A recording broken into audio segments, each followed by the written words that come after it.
ప్రభుపాదుల వారు ఎలా ఆయన ఆహ్, అన్ని దేశాలు అంటే ప్రపంచం అంతా విస్తరింపజేసి కృష్ణ భావనామృతం తిరిగి ఆయన మళ్ళీ భారతదేశంకొచ్చి ఇక్కడ వ్యాపించాలి, భారతదేశంలో వ్యాపించాలి అనే ఉద్దేశంతో ఆయన పంటల ప్రోగ్రామ్‌ని బాంబేలో, ఆహ్, కలకత్తాలో, ఢిల్లీలో చాలా పెద్ద ఎత్తున చేస్తారనమాట. ఎన్నో వేల మంది వచ్చి పండల్ ప్రోగ్రాంలో పాల్గొంటారు. అలా క బాంబేలో ఫస్ట్ స్టార్ట్ అయ్యి, అక్కడి నుంచి కలకట్టాకొచ్చి కలకత్తా మరి మీకు చెప్పానో లేదో, కలకత్తాలో కూడా చాలా పెద్దది. అక్కడ జయప్రతాప్ స్వామి మహారాజ్‌ని అక్కడ ఆయన కలకత్తా టెంపుల్ ప్రెసిడెంట్‌గా ఉంటారు ఆ టైంలో. ఆయనకి చెప్తారు బాంబేలో ఎలా చేశామో అంతకన్నా ఇంకా బాగా చేయాలని. అప్పుడు మహారాజు ఇంకా అక్కడున్న వాళ్ళు కలిసి ఏర్పాట్లు చేస్తారు.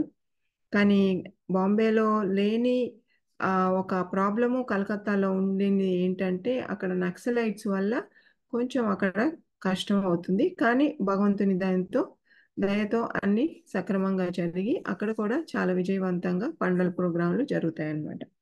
సో, దాని తర్వాత ఢిల్లీకి వెళ్తారు. ఢిల్లీలో కూడా ఆహ్, అలా పండగ ప్రోగ్రామ్ చేయాలని అక్కడ ఉన్న అంటే ఈ పాటికే శ్రీల ప్రభుపాదు ప్రపంచం మొత్తం ఎక్కడెక్కడ దేశాల్లో వెళ్ళి ఆయన ప్రచారం చేశారో, అక్కడక్కడ అన్ని చోట్ల, అన్ని ప్లేసుల్లో ఆయనకు శిష్యులు ఉన్నారనమాట. ఇక్కడ ఇండియాలో కూడా అలా కొంతమందిని ఒక్కొక్క ప్లేస్‌లో ఉంచుతారు శ్రీల ప్రభుపాద. కోల్కతాలో జయప్రతాప్ స్వామి మహారాజ్‌ని ఇంకొక ఇద్దరు, ముగ్గురు డిసైపుల్స్‌ని ఉంచుతారు. అలాగే బాంబేలో, అలాగా ఢిల్లీలో కూడా. సో, ఢిల్లీలో ఉన్న శిష్యులు ఆయనకి అక్కడ ఏర్పాట్లు చేసి, ఎంతో ప్రముఖులు అంటే ఢిల్లీ క్యాపిటల్ రాజధాని కాబట్టి, అక్కడ రాజకీయవేత్తలు వీళ్ళందరూ ఎంతో ప్రముఖులందరూ వస్తారు. వచ్చి ప్రభుపాద్‌ని ఆహ్, వాళ్ళు అభినందించి వాళ్ళు కూడా అందులో పాల్గొంటారనమాట. అలా ఢిల్లీలో కూడా చాలా విజయవంతం అవుతుంది. సో, ప్రభుపాద ఎక్కడికెళ్ళా కానీ ఈవెన్ ఇండియాలో కూడా, భారతదేశంలో ఇంకా పాశ్చాత్య దేశాల్లో అంత జనం రారు. ఎందుకంటే వాళ్ళకి తెలీదు కాబట్టి. ఒక సాధువు యొక్క ప్రభావం వాళ్ళకి తెలీదు కాబట్టి, కానీ ఇండియాలో సాధువు అంటే ఎవరు, ప్రతి ఒక్కరు సన్యాసి, సాధువు కనిపిస్తే వాళ్ళకి ప్రణామం చేయడము, ఆహ్, ఒంటి ద ద అన్ని కాళ్ళు తాకడం ఇలాంటి పద్ధతులు అందరికి తెలుసు కాబట్టి, ప్రభుపాదు యొక్క ఆయన యొక్క కృషి, ఆయన యొక్క ఫలితాలు చూసి ఈ ప్రచారంలో వాళ్ళు అందరికీ అర్థమైపోయింది. ప్రభుపాదులు వారు సామాన్య సాధువు కాదు. ఆయన మహా గొప్ప భక్తుడని. సో, అందరూ ఆయన పాదాల్ని తాకడానికి ప్రయత్నిస్తారనమాట. ఢిల్లీలో కూడా. శిష్యులు ఆయన్ని చుట్టుముట్టి ఎలాగైనా అంటే ఎక్కువ సన్యాసులు, గురువుల యొక్క పాదాలు ఎవరు తాకకూడదనమాట. దూరం నుంచి ప్రణామం చేసుకోవాలి కానీ వాళ్ళని తాకకూడదు. సో, అలాగా అవాయిడ్ చేయాలని, తప్పించుకోవాలని ఎంతో ఆయన్ని సంరక్షణ చేశా కానీ ఎలాగో ఒక చిన్న సందు దొరికితే చాలని జనం వచ్చి ఆయన పాదాలని స్పర్శించేవాళ్ళనమాట. సో, అలా ఎక్కడికెళ్ళి ఆ వేల వేల మంది పండల్ ప్రోగ్రామ్‌కి వస్తారు. సో, అక్కడి నుంచి ప్రభుపాదు మిగతా పాశ్చాత్య దేశాలకి మళ్ళీ వెళ్తారనమాట. అమెరికాలో ఇప్పటికీ ఎన్నో బ్రాంచులున్నాయి. లాస్ ఏంజల్స్‌లో అన్ని అన్ని దేశాల్లో బ్రాంచులుంటాయి. ఇక్కడ మలేషియాకెళ్తారాయన. అక్కడి నుంచి ఆస్ట్రేలియాకెళ్తారు. సిడ్నీలో ఫస్టు రాధా గోపీనాథ్‌ని అక్కడ ఆయన స్థాపిస్తారు. అక్కడ నుంచి మళ్ళీ ఆహ్, అన్ని ఆఫ్రికా దేశాలెళ్తారు. అన్నీ డీటెయిల్‌గా ఉంది. ఎలా ఎళ్తారు, ఎవరెవరు ఆఫ్రికాలో అయితే బ్రహ్మానంద స్వామిని పంపించి అక్కడ ప్రచారం చేయమని, అక్కడ కొంచెం ఏదైనా సమకూర్చిన తర్వాత ప్రభుపాదుల వారే వెళ్ళేవారనమాట. అలా ఆఫ్రికాకెళ్తారు. అక్కడ చాలా జరుగుతుంది. అంతా అక్కడ బ్లాక్స్ ఉంటారు కదా! మంచి వాళ్ళు వాళ్ళు. అయితే చాలా పేదస్తులనమాట. ఎంత ఎంత పేదస్తులంటే అక్కడ ఒక బుక్ కొనుక్కోవడానికి కూడా వాళ్ళకి డబ్బులు ఉండేది కాదు. అప్పుడు ప్రభుపాదులు వారు ఆఫ్రికాకి వెళ్ళినప్పుడు సెంటర్లో ఒక చిన్న గుడి ఇస్కాన్‌కి ఉంటుంది. బ్రహ్మానంద స్వామి అక్కడ ఉంటారు. అయితే ప్రభుపాద వస్తున్నారని వాళ్ళకి తెలీదు. ఇండియా నుంచి ఆయన బయలుదేరి రాధాకృష్ణులు ఎక్కడికి ఎక్కడికి వెళ్తున్నా గానీ రాధాకృష్ణ విగ్రహాలు తీసుకెళ్తారు ప్రభుపాద. ఆస్ట్రేలియాకి అలాగే వెళ్తారు సిడ్నీలో. చిన్న విగ్రహాలు ఇప్పుడు కూడా మొన్న నేను వెళ్ళినప్పుడు చూసినప్పుడు సిడ్నీలో ఇప్పుడు కూడా రాధా గోపీనాథ్ చాలా చిన్న విగ్రహాలు అన్నమాట. అలాగే ఫ్లైట్లో వాళ్ళ ఒడిలోకి తీసుకెళ్ళిపోయే వాళ్ళు అనమాట విగ్రహాలని. ఇక్కడ ఆఫ్రికాలో వచ్చి పెద్ద డీటీస్. సో ఆయన ఇద్దరు మధుద్విష ప్రభుపాదులు వారి యొక్క అసిస్టెంట్. ఆ, ఆయన వాళ్ళిద్దరూ కలిసి ఆఫ్రికాకి వెళ్ళినప్పుడు బ్రహ్మానంద స్వామికి ప్రభుపాదులు వస్తున్నారు ఆఫ్రికా కానీ ఎలాంటి ఇన్ఫర్మేషన్ తెలీదు. కాబట్టి ఎయిర్పోర్ట్కి ఎవరు రారనమాట. మామూలుగా ప్రభుపాద వాళ్ళు ఎక్కడికైనా వస్తున్నారంటే అక్కడున్న శిష్యులందరూ మిగతా ఇంకెవరైనా పరిచయం ఉంటే వాళ్ళందరిని తీసుకొని ఎయిర్పోర్ట్కి వచ్చి అక్కడ న్యూస్ రిపోర్టర్స్ ఉంటారు. వాళ్ళు అడుగుతారు మీరు ఎందుకు ఇక్కడికి వచ్చారు, ఈ దేశంలో ఏం చేయబోతారు, ఇవన్నీ ఇలాంటి ప్రశ్నలన్నీ అడిగేవాళ్ళు. సో ఇలాంటివన్నీ ఉండేవన్నమాట. కాకపోతే ఇక్కడ ఎవరికి తెలియదు కాబట్టి ఎయిర్పోర్ట్లో ఎవ్వరు ఉండరు. ప్రభుపాదు మధుద్విష ప్రభు వాళ్ళిద్దరూ ట్యాక్సీ తీసుకొని రాధాకృష్ణ ట్యాక్సీలో కూర్చోబెట్టుకొని వాళ్ళు ఆ ఇస్కాన్ టెంపుల్ ఎక్కడైతే ఆఫ్రికాలో ఉందో అక్కడికి వెళ్తారు. సో ప్రభుపాదే స్వయంగా ఆ తలుపు బెల్ కొడతారనమాట. అప్పుడు బ్రహ్మానంద స్వామి ఆయన తీస్తూనే ప్రభుపాద ఉంటాడు ఎదురుగా. ఆయన ఆశ్చర్యపోతాడు, ప్రభుపాద్ మీరు ఎలా వచ్చారు ఇక్కడికి అని. ఆయన ప్రభుపాదులు వారు అంటారు, "ఆ, ఎవరు రాలేదు ఎయిర్పోర్ట్కి అంటే మాకు తెలియదు ప్రభుపాద్ మీరు వస్తున్నట్టు" అని అలా రిసీవ్ చేసుకొని అక్కడ మంచి మంచి ప్రోగ్రాంలు చేస్తారు. అది చాలా చిన్న టెంపుల్. దాన్ని టెంపుల్ నడి ఒక మంచి బజార్ అంటే ఎక్కడైతే ఎక్కువ జనం ఉంటారో అలాంటి ప్లేస్లో ఉంటుందన్నమాట. అయితే చిన్నదైన వల్ల ఆ తలుపులు మూయడం వల్ల ఎవరు లోపలికి వచ్చేవాళ్ళు కాదు. ప్రభుపాద వెళ్ళిన వెంటనే ఆ తలుపులన్నీ తెరిపించి ఆయన అక్కడ కూర్చొని కీర్తన చేస్తే అక్కడ వెళ్ళే వాళ్ళందరూ ఆ హాలు పట్టకుండా అలా జనం వస్తారనమాట. వాళ్ళకి ప్రసాదం ఇచ్చి ఫ్రీగా బుక్స్ ఇస్తారు. సో ఇలాంటివన్నీ ఆఫ్రికాలో చేసి చాలా సక్సెస్ అవుతుంది. అలా అన్ని దేశాలు ఆల్మోస్ట్ ఇప్పుడు ఆస్ట్రేలియాలో, ఆఫ్రికాలో, అమెరికాలో అయితే ఇంకా అసలు ఎన్నో టెంపుల్స్. లండన్లో ఆల్రెడీ చూసాం మనం. వాళ్ళు ఎలాగా ప్రభుపాదుల వారు ముగ్గురు డిసైపుల్స్ని, శిష్యుల్ని, గృహస్థ శిష్యుల్ని, ముగ్గురు దంపతుల్ని పంపించి అక్కడ ఎట్లా రాధా లండనేశ్వర్ని స్థాపిస్తారు. అలాగే ప్యారిస్లో కూడా రాధా ప్యారిస్ ఈశ్వర్ అని అక్కడ కూడా గుడి స్థాపిస్తారనమాట. ఇలాగ ఇటలీలో ఎన్నో దేశాల్లో ప్రభుపాదుల వారు వెళ్ళి అక్కడ రాధాకృష్ణుని స్థాపిస్తారు, గుడిని స్థాపిస్తారు, ఇస్కాన్ని పెడతారన్నమాట.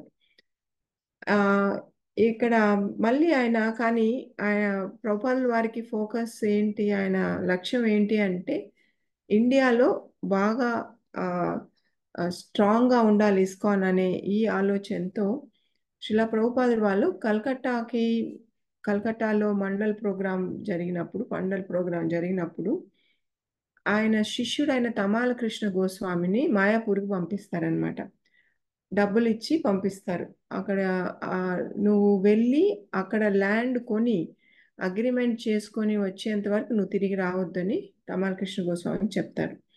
సో ఆ తమాల కృష్ణ గోస్వామికి నేర్పిస్తారు ప్రభుపాదుల వారు డబ్బులు ఎలా పెట్టుకోవాలి, ఆ, ఎలా జాగ్రత్తగా ఉంచుకోవాలి, నడుంకి కట్టుకోవాలి, లోపల పైన షర్ట్ ఎవరికి కనిపించకుండా ఎవరితో ఎలా ఉండాలి అవన్నీ నేర్పిస్తారు. ఎందుకంటే వీళ్ళకి ఇండియా భారతదేశంలో ఒక పద్ధతులు ఇలాంటి మోసగాళ్ళు ఉంటారని వాళ్ళకి తెలియదు కాబట్టి ప్రభుపాదుల వారికి ముందుగా ఇవన్నీ తెలుసు.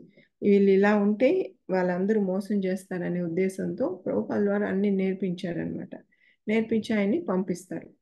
అయితే ప్రభుపాదుల వారు కలకట్టాలో ఉన్నారు. కలకట్టాలో ఆల్రెడీ టెంపుల్ ఉంది. అక్కడ ఆయన ఉన్నప్పుడు 6 రోజులు అయిపోతుంది. తమాల కృష్ణ గోస్వామి మహారాజు తిరిగి రారు.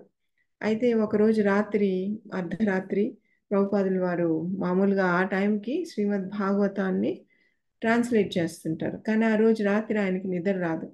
6 రోజులు అయిపోయింది, వెళ్ళిన శిష్యుడు తిరిగి రాలేదు.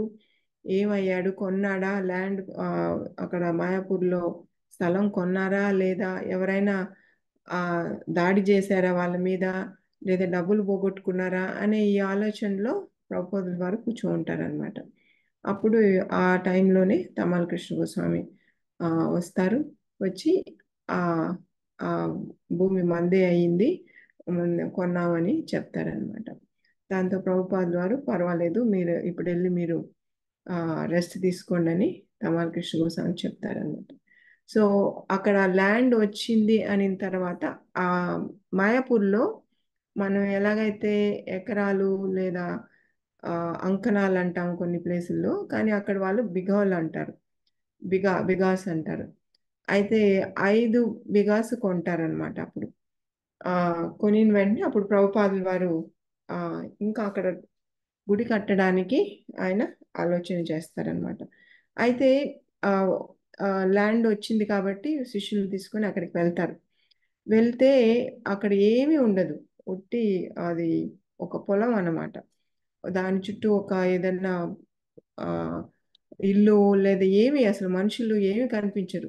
అది ఎంత దూరమైనా పొలాలు ఉంటాయి. ఆ, వరి వరి పొలాలు. సో అక్కడ శిష్యులు వెళ్ళి చూస్తారు, ఇంతకుముందు వెళ్ళని వాళ్ళు. ఈ ఈ స్థలంలో మనం వచ్చి గుడి కట్టి ఇక్కడ ఎట్లా ఇస్కాన్ మనం పెట్టి ఇక్కడ ఎవరు వస్తారు? మనం పెట్టినా కానీ ఇక్కడ ఎవరు వస్తారు? ఇక్కడ ఎవరి రారు, ఇది చాలా రిమోట్. కాబట్టి ఆ అలా అని ఒక శిష్యుడు అతని యొక్క అభిప్రాయం చెప్తాడనమాట. అప్పుడు శిలా ప్రభుపాద్ చెప్తారు, ఇక్కడ ఫ్యాక్టరీలు, బిల్డింగ్స్ లేదా ఇంకేదన్నా లేదనేసి ఆ, ఇది సెంటర్ కాదు, ఇది సిటీ సెంటర్ కాదు అనుకోవడానికి కాదు. ఇక్కడ చైతన్య మహాప్రభు ఎవరైతే ఈ సంకీర్తన ఉద్యమాన్ని స్థాపించారో ఆయన పుట్టిన స్థలం కాబట్టి ప్రపంచానికే ఇది సెంటర్ పాయింట్. ఇలాంటి సెంటర్ పాయింట్లో మనం తప్పకుండా మన ఇస్కాన్కి ఆ గుడి ఉండాలి. అందరూ ఇంకా ఆ భవిష్యత్తులో ఈ గుడికి ఇక్కడికి అందరూ ప్రపంచం నుంచి అన్ని దేశాల నుంచి ఇక్కడికి వస్తారు అని శిలా ప్రభుపాద్ చెప్తారనమాట. అంటే ఇది ఇప్పుడు మాయాపూర్కి ఒకటనే కాదు, బాంబేలో కానీ బృందావన్లో కానీ ఈ 3 సిటీస్లో ప్రభుపాదుల వారు ఆ పెద్ద పెద్ద గుళ్ళు కట్టాలని నిశ్చయించుకుంటారు. కానీ శిష్యులకి చెప్పరు, ఫస్ట్ మాయాపూర్తో స్టార్ట్ చేస్తారనమాట. అయితే ఆ మాయాపూర్ పరిస్థితి ఏంటి అంటే అసలు ఏమీ లేదు అక్కడ. అంతా పల్లెటూరు. పల్లెటూరు అని కూడా అనడానికి లేదు, ఉట్టి పొలాలు ఉన్నాయన్నమాట. సో మిగతా వాళ్ళకి అర్థం కానిది ప్రభుపాదుల వారు, ఆయన గురువు కాబట్టి ఇంకా రాబోయే కాలంలో ఎలా ఉంటుంది ఇక్కడ గుడి కడితే అని ఆయన అప్పుడు అనుకొని అక్కడ వాళ్ళ శిష్యులు ఎవరు, అంటే ప్రభుపాదుల వారి మీద నమ్మకం ఉండింది. ఆయన ఏది చెప్తే అది కరెక్ట్ అనుకునేవాళ్ళు, కానీ వాళ్ళకి ఒక పెద్ద క్వశ్చన్ మార్క్ ఉండేది. ఇక్కడ ఇంత పెద్ద గుడి కట్టి ఎవరు వస్తారు, ఎవరు రారు ఈ పల్లెటూరు కానీ వాళ్ళకి ఎప్పుడు ఉండేదాన్ని. ప్రతి ప్రాజెక్టులోనే వాళ్ళ యొక్క అభిప్రాయం అలాగే ఉండేదన్నమాట. కాకపోతే ప్రభుపాదుల వారికి ఆయన ఏది ఎదురు చెప్పకూడదు అనే దాంతో వాళ్ళు ఆయన ఏది చెప్తే చేస్తుంటారు. సో అలాగే మాయాపూర్లో కూడా ఆ అదే అభిప్రాయం వ్యక్తం చేస్తే ప్రభుపాదుల వారు చెప్తారు, ఇక్కడ తప్పకుండా గుడి ఉండాలి. ఇక్కడ జపం చేస్తే ఎంత పవర్ఫుల్గా ఉంటుంది, ఎందుకంటే ఇక్కడ చైతన్య మహాప్రభు స్వయంగా అక్కడ జన్మించారు కాబట్టి అని అక్కడ గుడి ఎలా కట్టాలి అనేది ప్రభుపాదుల వారు నిశ్చయిస్తారనమాట. సో మళ్ళీ ఆయన పర్యటనకి వెళ్ళినప్పుడు, రష్యాకి కూడా వెళ్తారు ప్రభుపాదుల వారు. రష్యాలో ఇంతకు ముందే చెప్పాను నేను, చాలా కష్టమైన, బయట వాళ్ళు ఎవరు లోపలికి రావడానికి లేదు. వచ్చినా కానీ ప్రభుత్వం యొక్క ఈ సిబ్బందితోటి ఆ ఊర్లో తిరగడానికి అవుతుంది. ఎవరు మాట్లాడారు, ఎవరిని కలిసినా కానీ ఏం మాట్లాడారు, ఇవన్నీ రికార్డ్ అయి ఉంటాయి అన్నమాట. కాబట్టి రష్యాలో అంత కష్టం అయినా కూడా ప్రభుపాదుల వారు, ఒక ప్రొఫెసర్ ఉంటాడు ఈ హిందూ రిలీజన్ దీని గురించి అంతా చదివిన ఒక ప్రొఫెసర్, ఆయన్ని పట్టి ఆయన ద్వారా రష్యాకి వెళ్ళి అక్కడ ఆయనతోటి మీటింగ్స్ కొంచెం ఆ, ప్రచారం చేయడానికి అక్కడ ప్రయత్నిస్తారు శిల ప్రభుపాదుల వారు. సో మాయాపూర్లో ల్యాండ్ దొరికింది. ఇప్పుడు ఇల్లు అక్కడ ఎలా గుడి ఉండాలనేది ఒకరోజు ప్రభుపాదులు వారు ఆ, భాగవతం క్లాస్లో శిష్యులకు చెప్తారనమాట ఆయన రూమ్లో. ఈ సెంటర్ హాల్ అయితే ఏదైతే ఉందో అది 300 అడుగులు ఎత్తు ఉండాలి. ఇప్పుడు మనం చంద్రోదయం, ఇప్పుడు మన మాతాజీలందరికి తెలిసి ఉంటుంది టిఓవిపి టెంపుల్ గురించి. మీరు చూసి కూడా ఉంటారు పిక్చర్స్ అవన్నీ. కొంతమంది అక్కడికి వెళ్ళి కూడా చూసుంటారు. ప్రతిరోజు అక్కడ టూర్ జరుగుతుంది కదా. సో అది చంద్రోదయ మందిర్ అని పేరు. అది ఎంత ఎత్తు ఉండాలి, ఎలా ఉండాలి, ఒక డోమ్ లాగా అంటే ఇప్పుడు మనకి ఎలా అయితే మాయాపూర్ టెంపుల్ ఉందో అది 300 అడుగులు ఎత్తు ఉండాలి. తర్వాత దాని లోపల ఏమేమి ఉండాలి, ఎలా మనకి ఈ ఆధ్యాత్మిక ప్రపంచం గురించి ఆ, ఈ ప్లానెటరీ సిస్టమ్స్ ఇవన్నీ ఇంకా అది రాలేదు మనకి, ఇంకా వాళ్ళు దాన్ని పెట్టలేదు, ఇంకా ముందు ముందు వస్తుంది.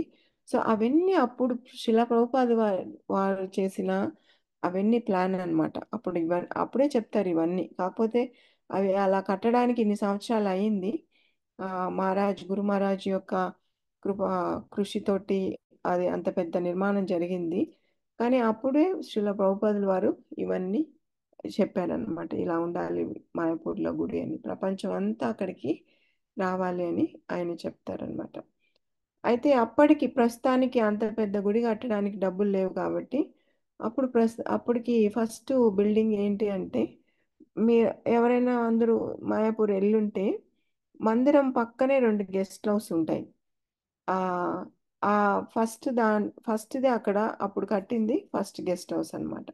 సో ఎప్పుడైతే శిష్యులు వెళితే అన్ని దేశాల నుంచి, ఇతర దేశాల నుంచి వచ్చినప్పుడు మాయాపూర్లో ఉండడానికి ఫస్ట్ గెస్ట్ హౌస్ కట్టిస్తారు శిలా ప్రభుపాద్. గెస్ట్ హౌస్ కట్టమని సూచన ఇస్తారనమాట.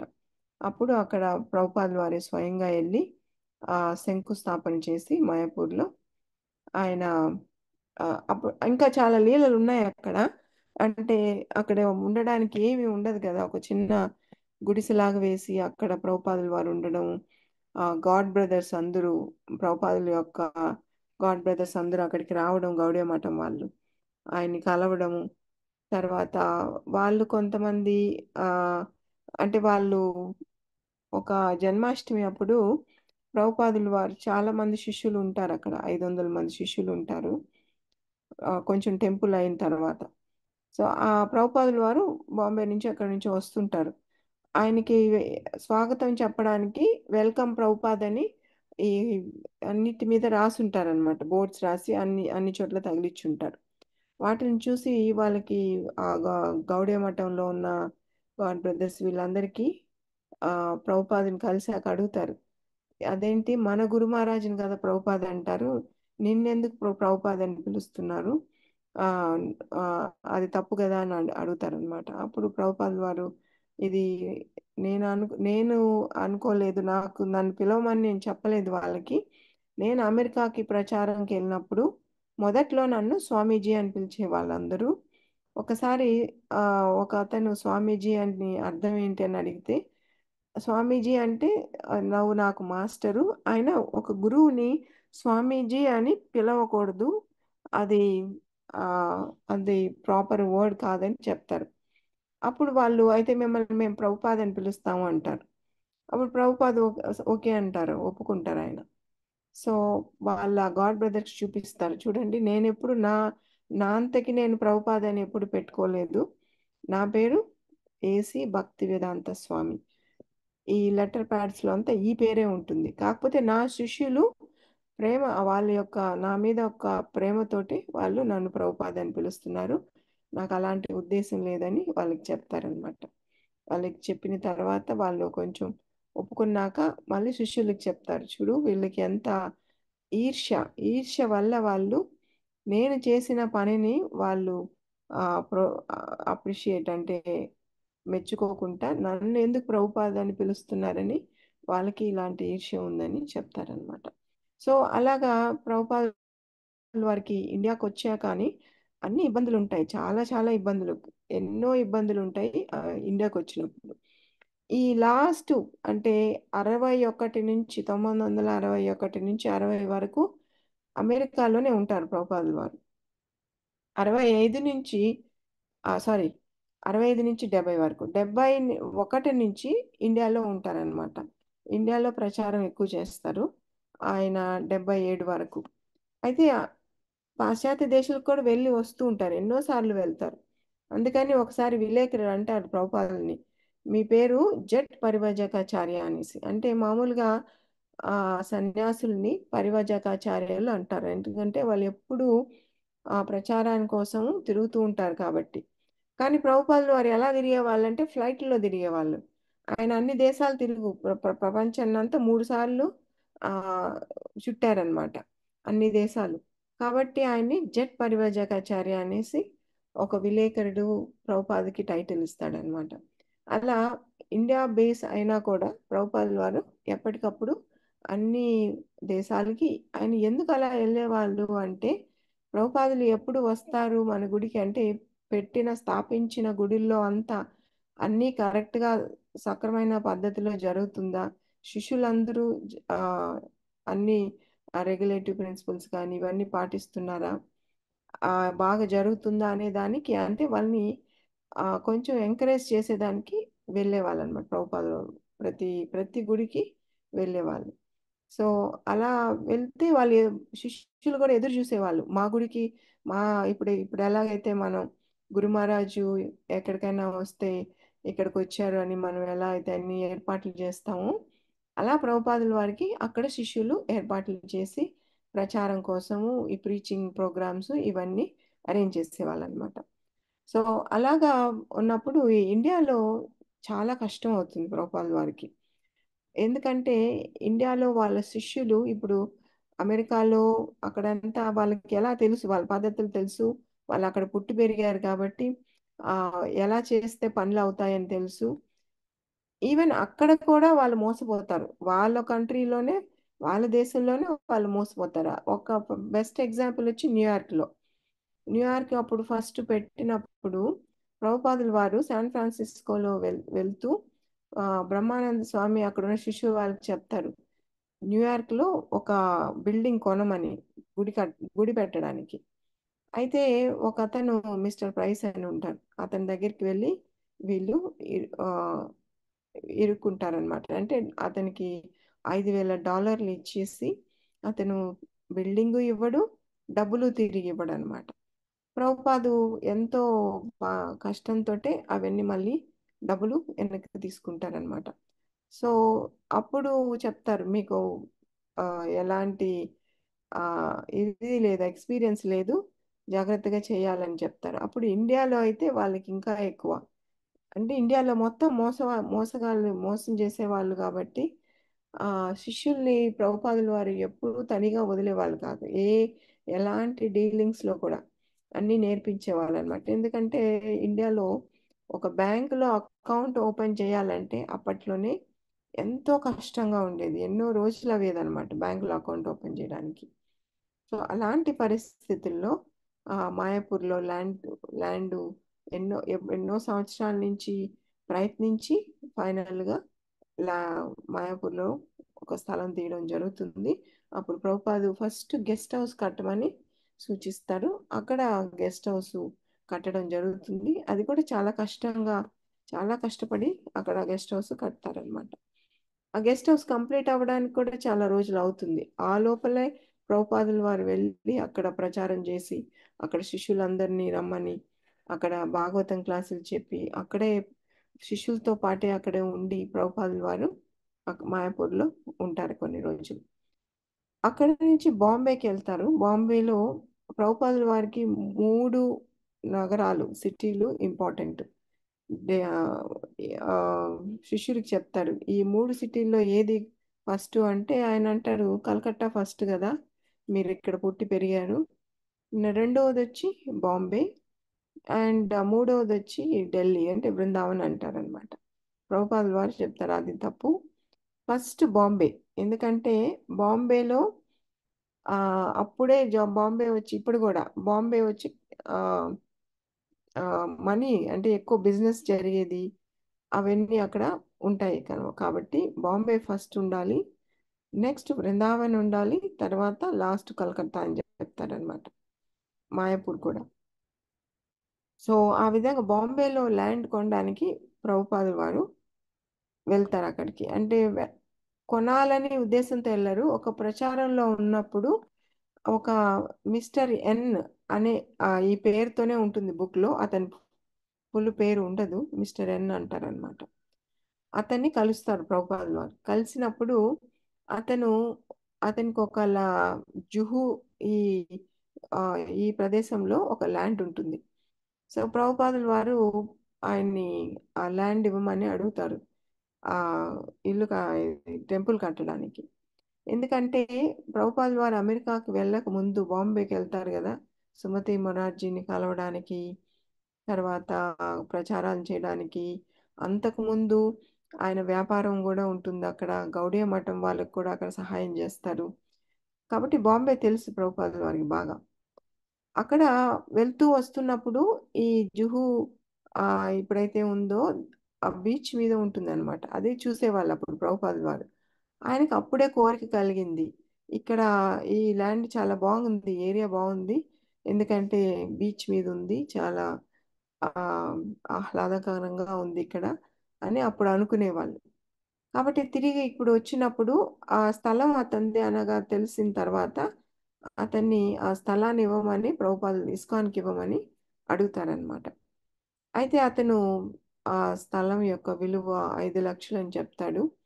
ప్రభుపాదులు వారు, మా దగ్గర అంత డబ్బులు లేదు, ఫస్ట్ 50,000 ఇస్తాము, మళ్ళీ 50,000 ఇస్తాము, మీరు అగ్రిమెంట్ రాసి ఇవ్వండి, మళ్ళీ ఇన్స్టాల్మెంట్స్లో మిగతా డబ్బులు కడతామని ఒప్పుకుంటారు. అప్పుడు అతను సరే అని ఒప్పుకుంటారు. కానీ ప్రభుపాదుల వారికి తెలుసు ఇలాంటివన్నీ ఆ, మోసాలు జరుగుతాయని.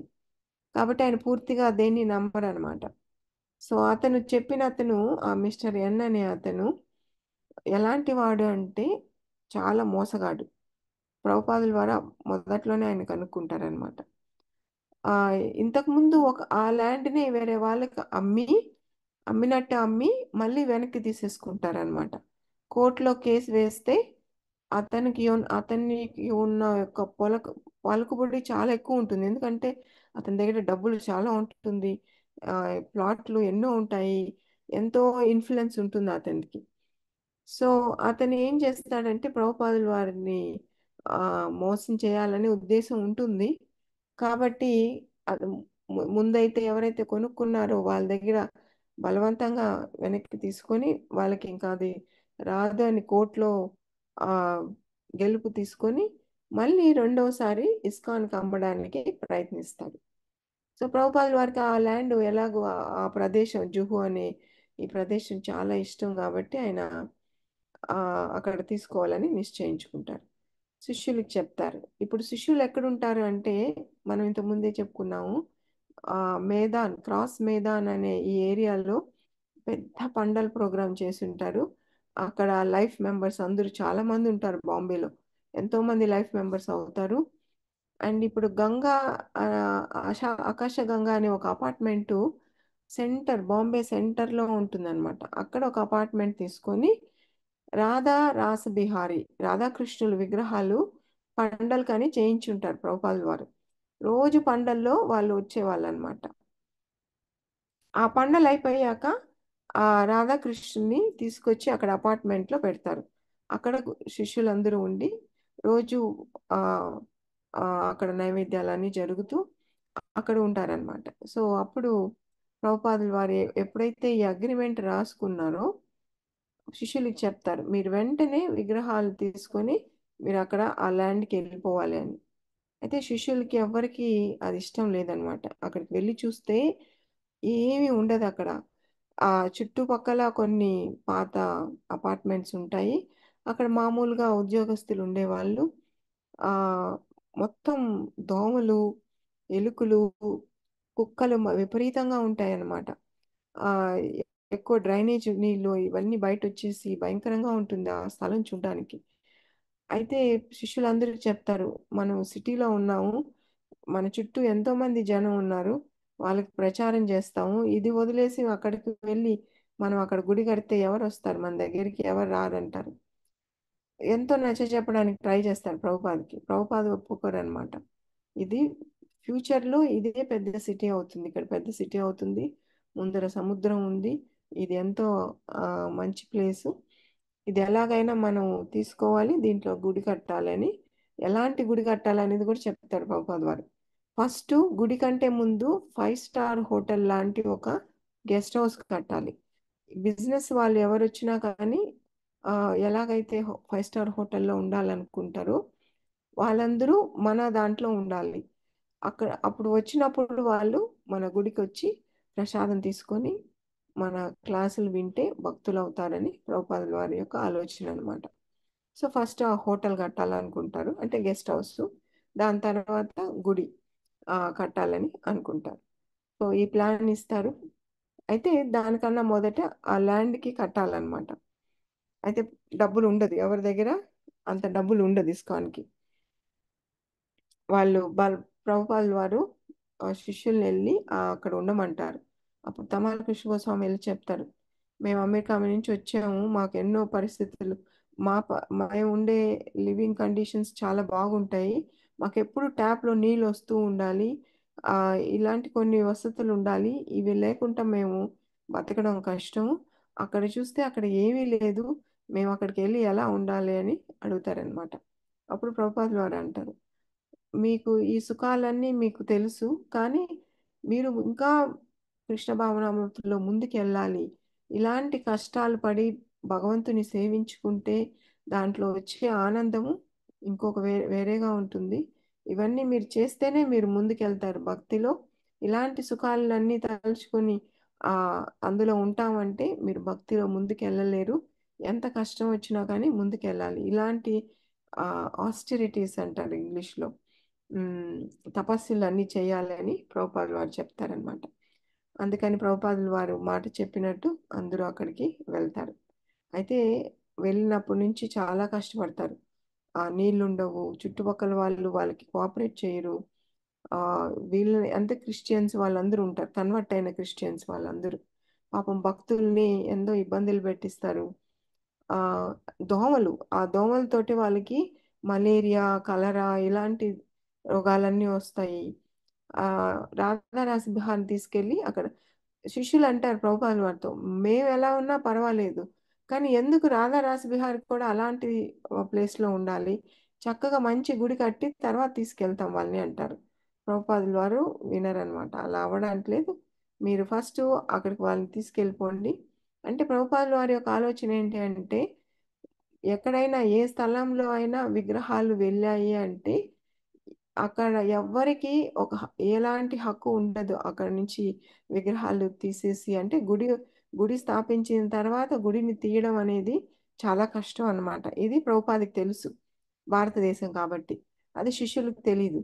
కాబట్టి ప్రభుపాదుల వారు అది ఎలాంటి గుడిసైనా పర్వాలేదు, మీరు రాధాకృష్ణులు అక్కడ తీసుకెళ్ళండి అని అక్కడ ఆ గుడిసెలో అక్కడ రాధాకృష్ణులు పెట్టి అక్కడ అని చేస్తుంటారనమాట. అయితే ప్రభుపాదుల వారు ఇంకా అన్ని దేశాలు వెళ్తూ ఉంటారు, ఎక్కడికి వెళ్ళినా కానీ ఈ బాంబేది ఆలోచన ఎక్కువ ఉంటుంది ప్రభుపాదకి అనమాట. అంటే ఇంకొక 50,000 కట్టి అగ్రిమెంట్ రాసుకోమంటారు, గిరిరాజ్ స్వామిని ఇన్ఛార్జిగా పెడతారు.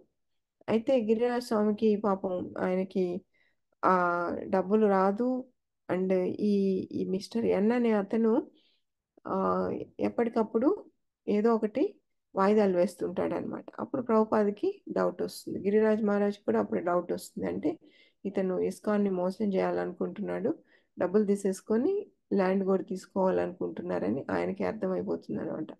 అప్పుడు ప్రభుపాద వారు అక్కడి నుంచి లెటర్లు రాస్తారు, ఎలా అతనితో మిగతా డబ్బులు కూడా కట్టి వెంటనే అగ్రిమెంట్ చేయాలని. సో ఇలా ఇండియాలో ఈ 3 గుడులు కట్టడానికి బృందావన్లో కూడా అలాగే జరుగుతుంది. బృందావన్ ఒకసారి శిష్యుల్ని తీసుకొని వెళ్తారు ప్రభుపాదుల వారు. Hare Krishna Anupama, మాతజీ sorry to disturb తల్లి, ఒక్కసారి అందరినీ అది కెమెరాలు ఆన్ చేసుకోమను, మహారాజ్ బ్లెస్ చేస్తారు. యా మాతజీ. వినిపిస్తుంది అందరికి? Yeah, Hare Krishna. Now Mataji you can take Darshan of Maharaj.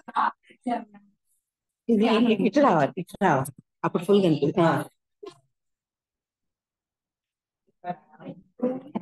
Hare Krishna. Hare Krishna Maharaj, please. Hare Krishna, Prabhuji. Yes, Hare Krishna. My obeisances. After COVID, every day we are meeting Online. Telugu speaking. Telugu speaking. Yeah.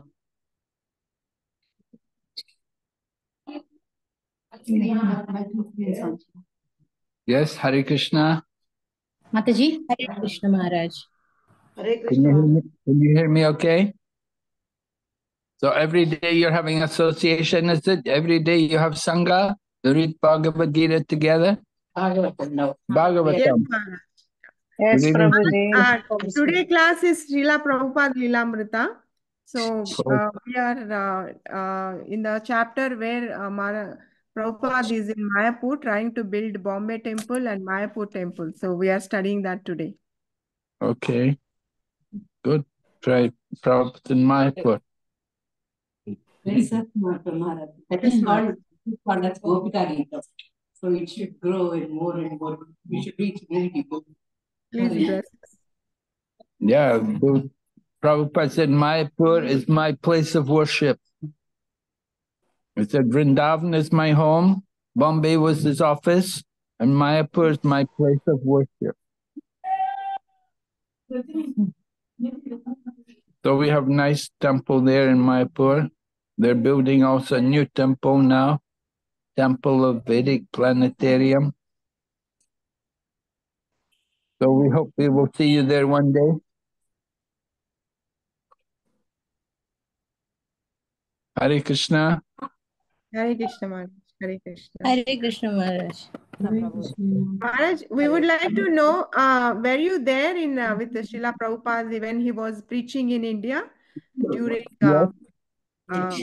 Bombay construction time or during Pandal's time in Bombay, Delhi and Calcutta, and also during the temple construction in Vrindavan? Were you there, Maharaj, with Prabhupada? Yeah, I went to India first. I went to India. It was 1975. In 1975, I went to India and I was with Prabhupada there in Delhi, and then Vrindavan, also Mayapur, Calcutta Temple, also Bombay, also sometimes. Bombay, Can when you the share, yeah, temple share was still some being built. pastimes? Maharaj, can you share some pastimes with Srila Prabhupada when you were there with him?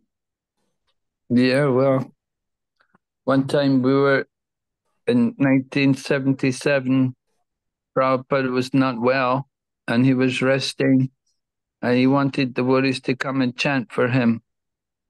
So I went with another devotee, we went to chant. We were sitting in his room. Prabhupada was laying on the bed and we were sitting there chanting. So at one point, devotee, we were both brahmacharis. One devotee from America was with me, and he was leading the kirtan, and he was chanting. At a certain point, I don't know why, but he stopped chanting Hare Krishna mantra, and he started to sing Govinda Jai Jai, Gopal Jai Jai. He started to sing this other mantra. So Prabhupada immediately said, just chant Hare Krishna. Okay. He said that to us. He opened his eyes and he said, just chant Hare Krishna. He just wanted us to chant Hare Krishna mantra. Hmm. That was one thing. Another time in Calcutta temple, Prabhupada wanted the Mahaprasadam. It was a fruit offering. They offer the fruit to the deity. After the deity wakes up, we would offer fruit to the deity. So Prabhupada wanted to take the Mahaprasadam and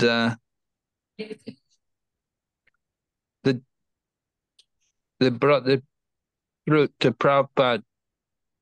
And Prabhupada asked, who bought this? Who has purchased this fruit?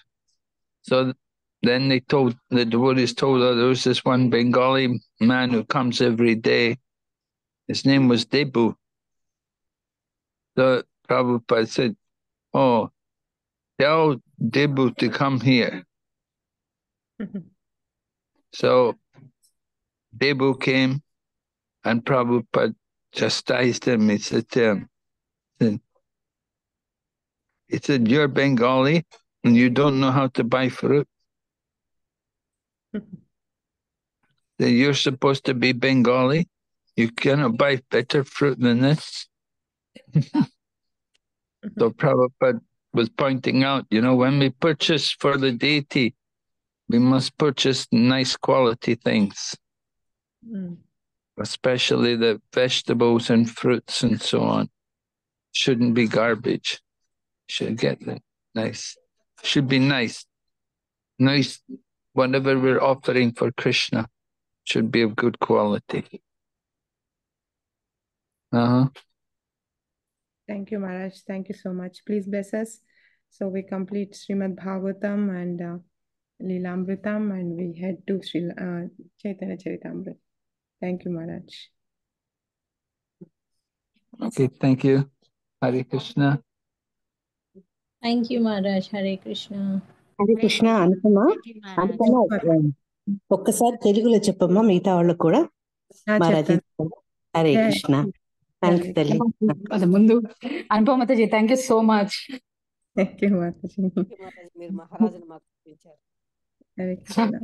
అది కాదు మాతాజీ, ఎక్కువ అంటే ప్రభు ద్వారా direct వినడం కుదిరింది కదా, అంటే sudden గా క్వశ్చన్ అడగడం అనేది నాకు నిజంగా చాలా హ్యాపీగా ఉంది. చాలా బాగుంది మాతాజీ. చాలా అంటే ప్రభు ద్వారా డైరెక్ట్ వినడం కదా. అంటే మనం ఇక్కడ పుస్తకాలు ఏదైతే చదువుతున్నాం, వాళ్ళు అక్కడ మహారాజ్ వాళ్ళు అప్పుడు అక్కడ ఉన్నారు ఆయనతోటి, కాబట్టి వాళ్ళే చెప్తే మనకి ఇంకా మహారాజు తెలుసు ఇవన్నీ. ఎందుకంటే అప్పుడు ఆయన, ఇప్పుడు మహారాజు 70+ ఏజ్ ఉంటుంది, అప్పట్లో వాళ్ళందరూ 19-20 ఏజ్ ఉన్న వాళ్ళను. సో వాళ్ళందరూ ఒక మాతాజీ కూడా అదే అడిగారు మాతాజీ, మీరు ఎలా కనెక్ట్. చాలా బాగుంది క్వశ్చన్. నేను రేపు మళ్ళీ ఒకసారి మనకి వీళ్ళకి చెప్తాను నేను. Thank you so much Mataji. నేను మీరు ఏదో మాట్లాడుతున్నాను, సడన్ గా నేను మాతాజీ విలుస్తారు కాడ జరిగాను మాతాజీ. చెప్పండి మాతాజీ. సారీ. మహారాజ్ పేరేంటి మాతాజీ?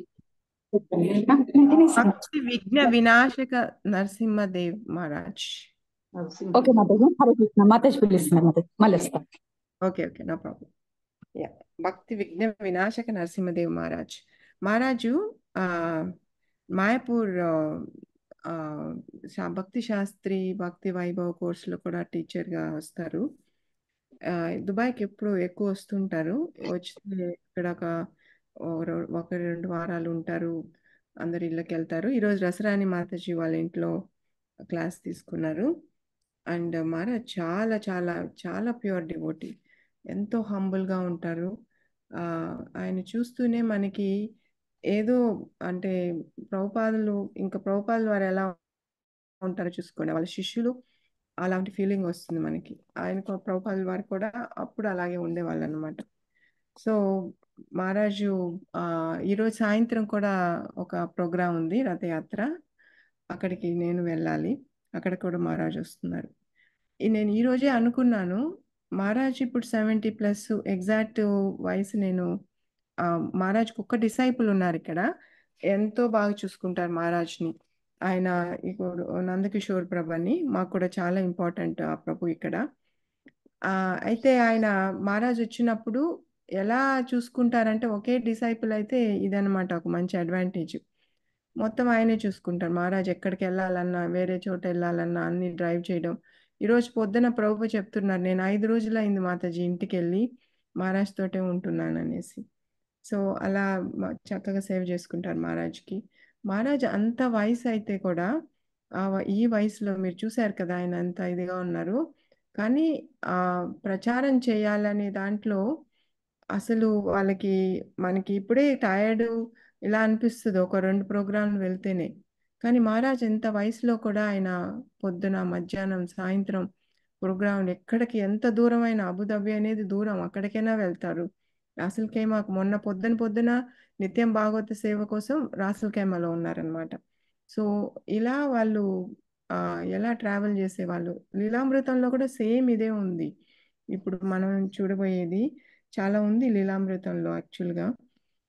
ప్రభుపాదుల వారు లండన్లో రథయాత్ర అన్నమాట. మనం శాన్ ఫ్రాన్సిస్కోలో చూసాము, అక్కడి నుంచి న్యూయార్క్లో జరుగుతుంది రథయాత్ర. లండన్లో ఫస్ట్ టైము చాలా అతి పెద్దదిగా ఆర్గనైజ్ చేస్తారు. అక్కడ శ్యామ్ సుందర్ ప్రభు అక్కడికి వెళ్ళి, ప్రభుపాదులు వారు ఇండియాలో ఉంటారు, ఆ రోజు కలకట్టాలో ఉంటారు. అయితే కలకట్టాలో వాళ్ళ చెల్లెలు పిసిమా అని ఆమె ఉంటుందన్నమాట. ఆమె ఒక కచోరీ చేస్తుంది. అది తిని ప్రభుపాదుల వారికి విపరీతమైన, అంటే వాళ్ళ చెల్లెలు కదా, ప్రభుపాద కుటుంబం నుంచి ఆమె ఒక్కడే వచ్చేవాళ్ళు అనమాట, ఇంకెవరిని ఆయన రప్పించేవాళ్ళు కాదు. ఆమె చెల్లెలు ప్లస్ లేడీ కాబట్టి ఆమె మాత్రం వచ్చేది ప్రభుపాదుల వారు వస్తే. అయితే ఆమె ఆమె ప్రభుపాదుల వారికి స్వయంగా వంట చేసి పెట్టాలనుకుంటుంది, వాళ్ళ ఆమెకు అన్న కదా. అయితే కచోరీ చేస్తుంది, ఆయన తింటారు. వెంటనే విపరీతమైన కడుపు నొప్పి వచ్చి ఆయనకి, అంటే అది సరిగా కుక్ అయిండదనమాట. అది చెప్తారు, అది సరిగా వండలేదు ఆమె, అది తిన్నాను నాకు వెంటనే కడుపు నొప్పి అని. శిష్యుడికి వాళ్ళ అమ్మ చెప్పిన చిట్కా, ప్రభుపాదుల వారి అమ్మ అలా కడుపు నొప్పి వచ్చినప్పుడు పూరి, ఇంకొకటి కలకత్తాలో ఒక వెజిటేబుల్ దొరుకుతుంది, దాన్ని తినమంటారనమాట. సో అది శిష్యులకి చెప్తారు, నాకు ఇది తీసుకురా, తింటే నాకు కొంచెం తగ్గుతుంది అని. వాళ్ళు అంటారు, ఈ పరిస్థితిలో మీరు అసలు పూరి తినడానికి లేదంటారు. అప్పుడు మళ్ళీ వాళ్ళ చెల్లికే చెప్తారు, తీసుకురా నేను తినాలి అని. తీసుకొచ్చి అది తిన్నాక ఆయనకి బాగా అవుతుంది అనమాట. మా అమ్మ చెప్పింది కరెక్టే అంటారు అప్పుడు ఆయన. అయితే వెంటనే అక్కడ శ్యామ్ సుందర్ లండన్ నుంచి లెటర్ వస్తుంది ప్రభుపాద్కి. ప్రభుపాద్, మేము ఇక్కడ పెద్ద రథయాత్ర ఆర్గనైజ్ చేస్తున్నాము, మీరు వెంటనే ఫ్లైట్ ఎక్కాలి. ఇక్కడ ఎక్కడెక్కడ ఎంతో మంది మినిస్టర్స్ వాళ్ళు వీళ్ళు అన్ని మీటింగ్స్ పెట్టాము. ఆ, లండన్ కింగ్ చార్లెస్ ఇప్పుడైతే ఎవరైతే ఉన్నారో క్యాన్సర్ తోటి బాధపడుతున్నాడో ఆయన కూడా మీరు కలవచ్చు ఆ, అని అన్నీ చెప్తారనమాట. అప్పుడు ప్రభుపాద అది చూస్తూనే ఆయనకి ఎక్కడ లేని ఉత్సాహం వచ్చేస్తుంది. అంత బాగలేకపోయినా కానీ లండన్కి వెళ్ళిపోతారు. వెళ్ళి అక్కడ మిగతా వాళ్ళంతా చెప్తారు, మీకు ఇప్పుడు ఆరోగ్యం బాగాలేదు, మీరు లండన్కి వెళ్ళకండి, మీరు వేరే చోట వెళ్ళండి, అక్కడ వెళ్ళి రెస్ట్ తీసుకోండి అంటారు.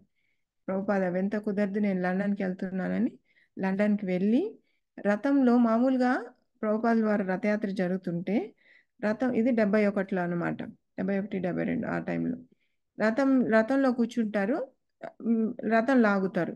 కానీ ఆ టైంలో అక్కడున్న జనము, అక్కడున్న ఇది చూసి ప్రభుపాదుల వారు రథం ఎక్కరు అనమాట. నేను రథం ముందర నడుస్తాను అని కీర్తన చేస్తూ, రథం మీద ఉన్న కీర్తన బృందాన్ని కూడా కిందకి రమ్మని, ఆయన ఎలా అంటే కీర్తన అంటే డాన్స్ చేస్తారు. ఎలా డాన్స్ చేస్తున్నారంటే 18 వయసు ఉన్న యువకుడు ఎలా డాన్స్ చేస్తారో అలా డాన్స్ చేస్తారనమాట.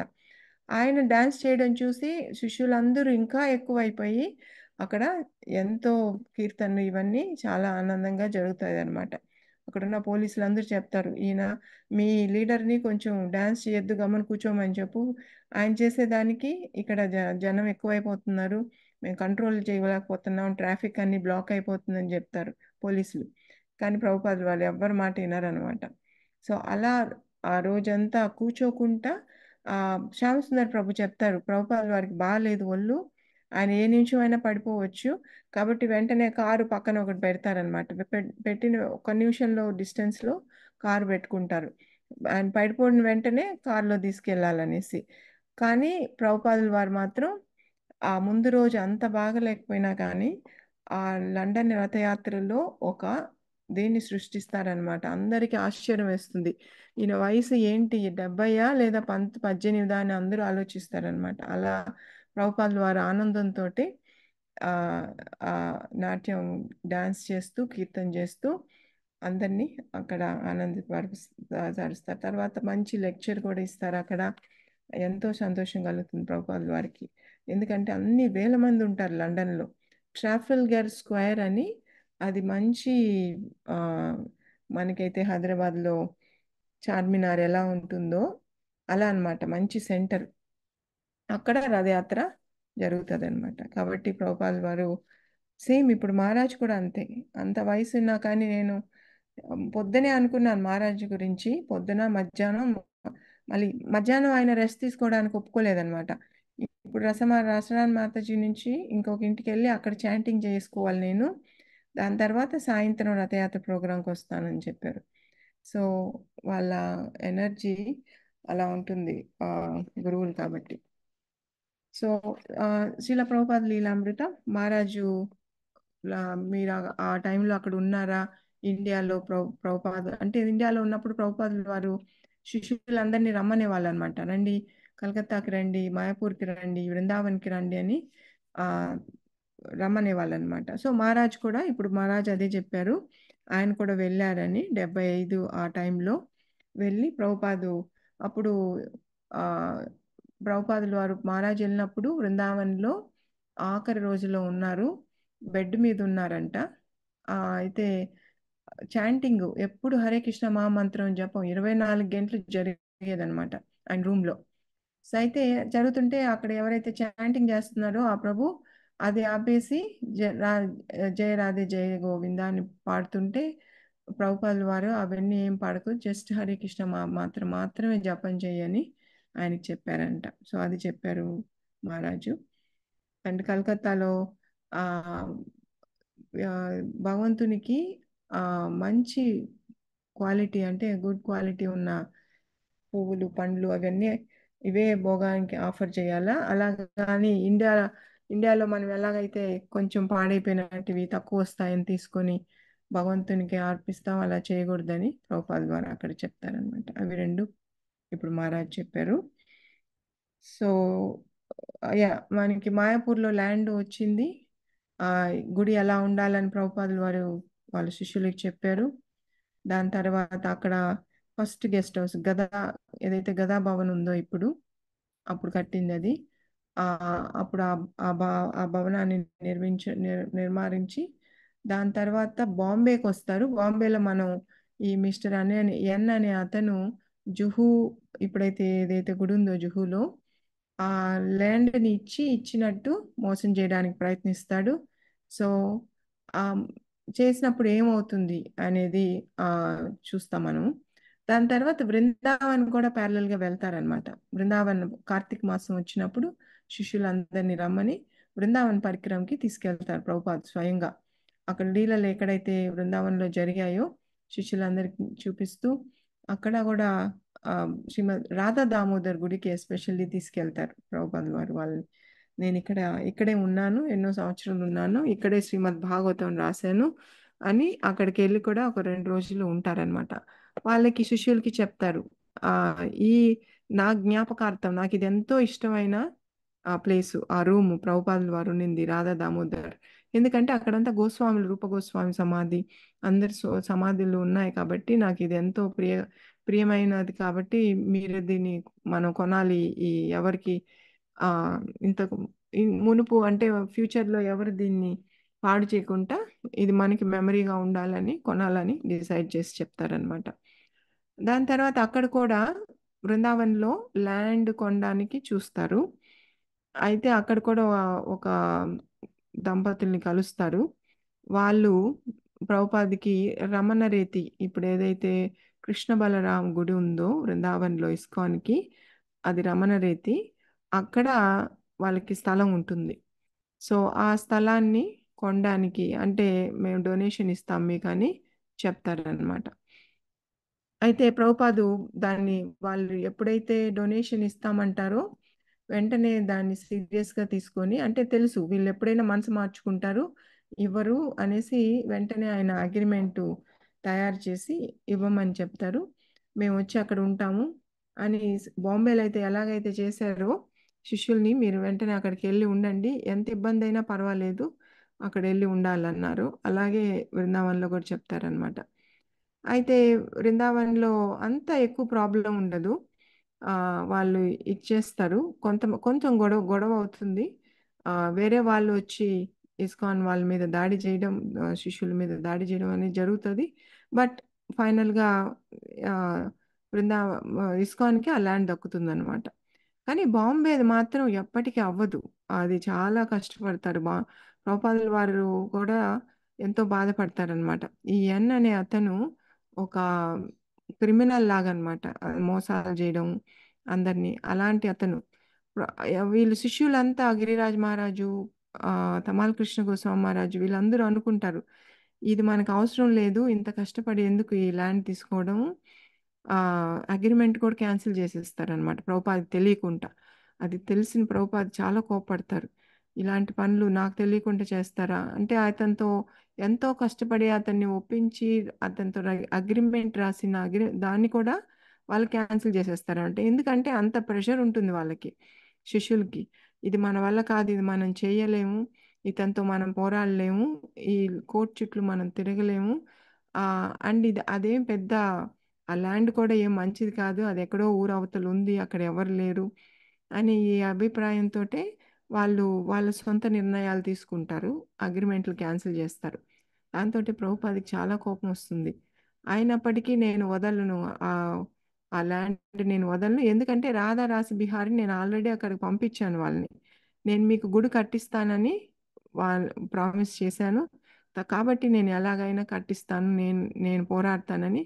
ఇండియా ప్రాజెక్ట్ అంతా ప్రభుపాదు వారు స్వయంగా ఆయనే ప్రతిదీ చిన్న ₹1 దగ్గర నుంచి కూడా లెక్కలు చూసి అన్నీ అడిగేవాళ్ళు అనమాట. ఎందుకంటే ఈ శిష్యులు డాలర్ ఎంత ఉంటుంది ఇప్పుడు కూడా, డాలర్ ₹40 ₹60 ఎంతో ఉంది కదా, వాళ్ళు అక్కడి నుంచి వస్తారు కదా ఇక్కడ ఇండియాలో చూసినప్పుడు, ఓ ఇది ఇంత చీపా, ఇంత చీప్గా ఉందా అనేసి ₹10 ఇవ్వాల్సిన ప్లేస్లో ₹20 ₹30 ఇచ్చేస్తుంటారనమాట.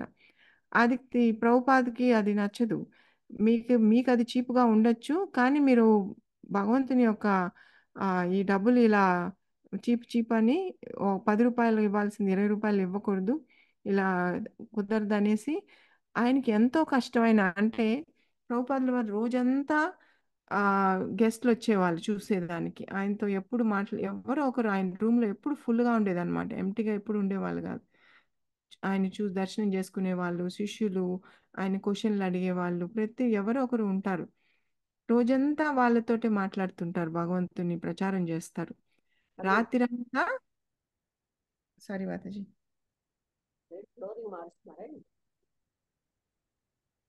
మాతాజీ మీ మైక్ ఆన్లో ఉంది లక్ష్మీ మాతాజీ. సో రాత్రంతా పుస్తకాలు ట్రాన్స్లేట్ చేస్తారు. ఇవి కాకుండా ఇప్పుడు అమెరికా అక్కడంతా గుళ్ళు ఏంటంటే ఎవరికి వాళ్ళు ప్రెసిడెంట్ అనుకోండి, కంప్లీట్గా వాళ్ళకి ఇచ్చేస్తారు, మీరు చూసుకోండి, నాకు ఎలాంటివి ఏం చెప్పకండి అని. కానీ ఇండియాలో మాత్రం ప్రతిదీ ప్రభుపాదుల వారు ఆయనే స్వయంగా చూసుకుంటారనమాట. సో దీనివల్ల ఆయనకి హెల్త్ మీద బాగా ఎఫెక్ట్ అవుతుంది, రెస్ట్ ఉండదు, ఎప్పుడు ఆలోచనలు ఉంటాయి, ఎలా చేయాలా ఇది చేయాలని. అని బాంబేది మరి ఎక్కువ వాళ్ళ వారికి ఇబ్బంది ఇస్తుంది అనమాట. ఎందుకంటే ఆ షాన్ అనే ఆ ఎన్ అనే అతని వల్ల అతను ఎన్నో మీటింగ్స్ జరుగుతాయి, ఏమీ కుదరదు.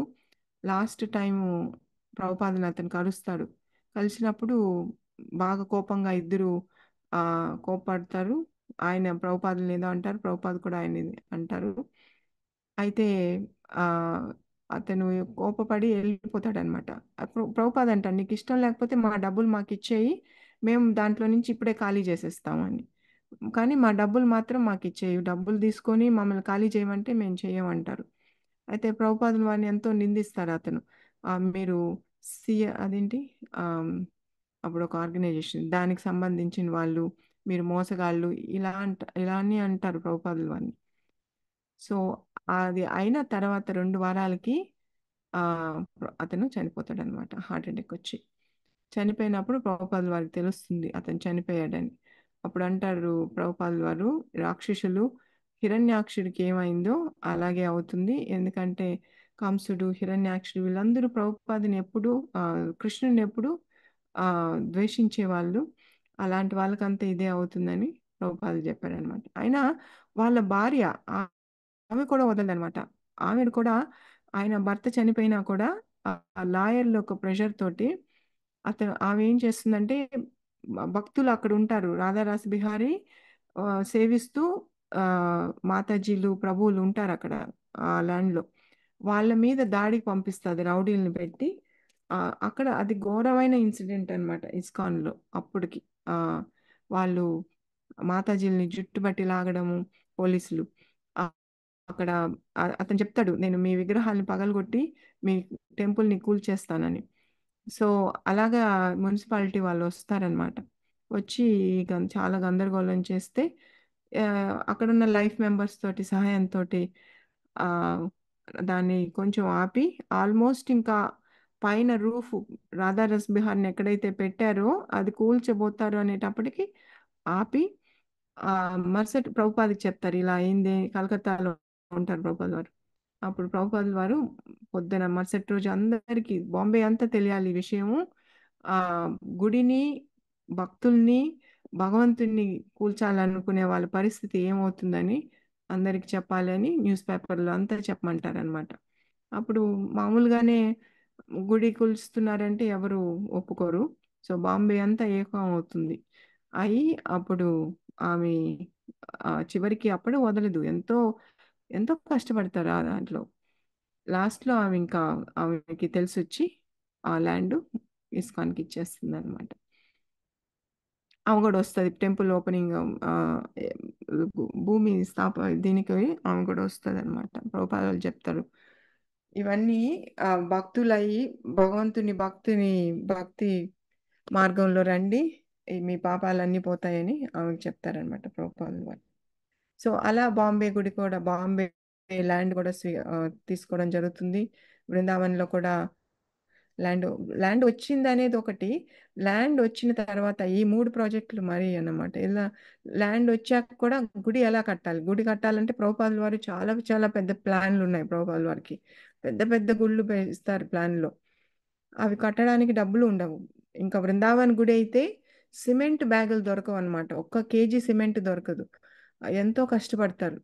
మళ్ళీ ప్రభుపాదుల వారు సిమెంట్ కూడా ఆ ప్రభుపాదుల వారు అరేంజ్ చేస్తారనమాట. ఢిల్లీ నుంచి ఎన్నో ట్రక్కులు సిమెంట్ బ్యాగులు అరేంజ్ చేసి ఆయన స్వయంగా అక్కడ ఉండి శిష్యుడికి చెప్తాడు. ప్రతి బ్యాగ్ కౌంట్ చేసి లోపల వేసి తాళాలు పెట్టమని.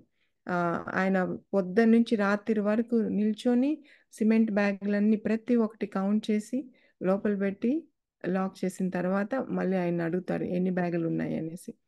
అలా ప్రభుపాదుల వారు ప్రతి ఒక్కటి ఆయనే స్వయంగా చూసుకుంటూ ఈ బృందావన్, మాయాపూర్, బాంబే గుడుల్లో కట్టిస్తారనమాట. ప్రభుపాద్ ఉన్నప్పుడు బృందావన్ గుడి అయిపోతుంది. అది చూశాక ఎంతో సంతోషిస్తారు ప్రభుపాద్ వారు. సురభి అనే ఈ శిష్యుడికి అప్పచెప్పిస్తారనమాట బృందావన్లో గుడి కట్టడానికి. ఆయన ఫస్ట్ బాగా తిడతాడు ఆయన్ని, ఎంతో తిడతారు. నీ వల్ల అవ్వట్లేదు, నువ్వు ఎందుకు పనికి రావని. అలా అనడంతో అతనికి రోషం వచ్చి చాలా అద్భుతంగా ఇప్పుడు ఏ గుడి అయితే ఉందో అది అప్పుడు ఆయన కట్టించిందనమాట. ప్రభుపాద వాళ్ళు ప్లాన్ ఇస్తారు. ఆ మధ్యలో తమ్మాల గుడి ఒక చెట్టుని కొట్టకుండా ఆ స్థలాన్ని వదిలి చెట్టుని అలాగే ఉంచి ఆ మధ్యలో కోటి ఆడలాగా పెట్టి చుట్టూ కట్టేటట్టు ఎంతో బ్రహ్మాండంగా ఓపెనింగ్ సెరమనీ జరుగుతుంది బృందావన్ గుడికి. మాయాపూరి గుడి కూడా అప్పుడు జరుగుతుంది. రాధామాధవ్ అష్టసఖి పంచతత్వ అప్పుడన్నీ ప్రభుపాద వారు అక్కడ ఉన్నప్పుడు ప్రాణ ప్రతిష్ఠ చేస్తారు. కానీ బాంబే గుడి మాత్రం అవ్వదు అనమాట. ఎందుకంటే బాంబే గుడి చాలా కష్టంగా ల్యాండ్ దొరికిన తర్వాత గుడి స్టార్ట్ చేసిన తర్వాత గిరిరాజ్ స్వామి మహారాజు చూసుకుంటారు. ఆ ప్రభుపాదుల వారి భౌతిక ప్రపంచం నుంచి వెళ్ళిపోయేంత వరకు బాంబే గుడి ఓపెన్ అవ్వదు. ఆయన వెళ్ళిపోయిన తర్వాతే బాంబే గుడి ఓపెన్ అవుతుంది.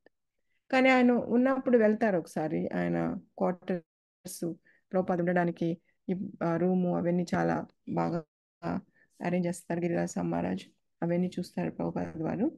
సో ఆఖరిలో 77లో ఆయనకి అనారోగ్యం రావడము, అక్కడ నుంచి ప్రభుపాదుల వారు ఆహారం తీసుకోవడం కంప్లీట్గా మానేస్తారనమాట. ఉట్టి లిక్విడ్స్, వాటరు, కొంచెం జ్యూస్ తోటి ఉంటారు. ఇంకా చివరికైతే ఆ నీళ్ళు కూడా మానేస్తారనమాట. శిష్యులు ఎంతో ప్రార్థిస్తారు ఆయన్ని, మీరు ఆహారం తీసుకోండి, మీరు ఉండండి, ఇంకా కొన్ని రోజులు ఇక్కడ ఉండాలి అని. వెళ్ళే ముందు జీబీసీని చెప్పి ఆ జీబీసీకి 12 మంది శిష్యుల్ని అపాయింట్ చేసి ఇంకా అక్కడ కూడా బాగా ట్రైనింగ్ ఇస్తారు వాళ్ళకి. నేను వెళ్ళాక ఇవన్నీ మీరే చూసుకోవాలి, మీరు ఏకంగా ఉండాలి, మీరు ఎప్పుడు పోట్లాడుకోకూడదు, ఈ ఇస్కాన్ ఇలాగే ముందుకు తీసుకెళ్ళాలి, ఎంతో కష్టపడి చేశాను ఇది, దీనికి ఎప్పుడు ఎలాంటి ఆపద రాకూడదు అని ఆయనే స్వయంగా ఆ జీబీసీ మీటింగ్స్లో కూడా పార్టిసిపేట్ చేస్తూ డెసిషన్స్ ఎలా తీసుకోవాలి, అందరూ కలిసి 12 మంది ఏ ఏ మార్పు కావాలన్నా వీళ్ళందరూ కలిసి తీసుకోవాలన్నమాట. ఇలా ఇవన్నీ ట్రైనింగ్ చేపిస్తారు శిష్యులకి. ట్రైనింగ్ చేయించి తర్వాత ఆయనకు అనారోగ్యం వచ్చినప్పుడు తర్వాత డాక్టర్లు ఎవరు నాకు వద్దు అని చెప్పి హరికృష్ణ మహామంత్రం ఎల్లప్పుడూ జపించాలని చెప్తూ ఆయన అక్కడ బృందావన్లో ప్రశాంతంగా ఉండి శిష్యుల మధ్యలో ఆ టైంలో కూడా గాడ్ బ్రదర్స్ వస్తే వాళ్ళకి ఆ పరిస్థితిలో కూడా నేను ఏదైనా తప్పులు చేస్తుంటే నా వల్ల నా శిష్యుల వల్ల ఏదైనా తప్పులు జరుగుంటే క్షమించమని వాళ్ళని క్షమాపణ అడిగి వాళ్ళు మీరేం చేయలేదు, మీరు ఎంతో గొప్ప పని చేశారని వాళ్ళు చెప్పి ఆ తర్వాత అలా ఉండి భాగవతం చెప్తూ లాస్ట్ మినిట్ వరకు భాగవతం ట్రాన్స్లేట్ చేస్తూ 10వ అధ్యాయం లాస్ట్ వరకు చేశారు ప్రభుపాదుల వారు. నవంబర్ 14వ తేదీ 1977 రాత్రి 7:30కి ప్రభుపాదుల వారు భౌతిక శరీరాన్ని వదిలి బృందావన్ ధామ్కి వెళ్ళిపోతారనమాట.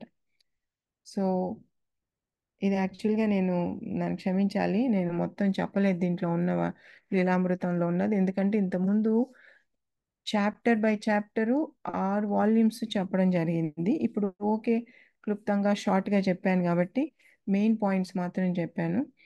కానీ లాస్ట్లో సత్స్వరూప్ గోస్వామి మహారాజ్ చెప్తారు, ఈ లీలామృతం అనేది ఒక్కసారి చదివి అయిపోయింది అని అయ్యేది కాదు, అప్పుడప్పుడు చదువుతూ ఫస్ట్ నుంచి లాస్ట్ వరకు చదువుతూ ఉంటే మనం ప్రభుపాదానుగాస్ అవుతామంట. అంటే ప్రభుపాదుని యొక్క అడుగుజాడల్లో మనం ఫాలో అవ్వచ్చు అనేసి.